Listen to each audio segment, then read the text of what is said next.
کسی جابر اور کسی ظالم حکمران کی بیعت میرے آقا علیہ الصلوۃ والسلام کی حدیث بات کر رہا ہے اسلام اسلام نے شاہ فرمایا سب سے اضعف ایمان کمزور ایمان یہ ہے انسان برائی برا شخص ہے اس کو دل میں کیا کہے برا دل میں کیا کہے برا کہے لیکن فرمایا اس سے بہتر ایمان یہ ہے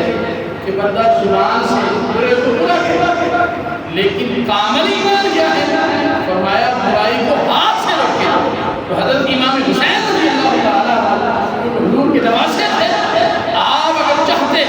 تو شہر مدینہ میں بیٹھ جاتے اور وہاں بیٹھ کر لوگوں کو کہتے کہ یہ ظالم حکمران ہے کہہ سکتے تھے دل میں جو ہے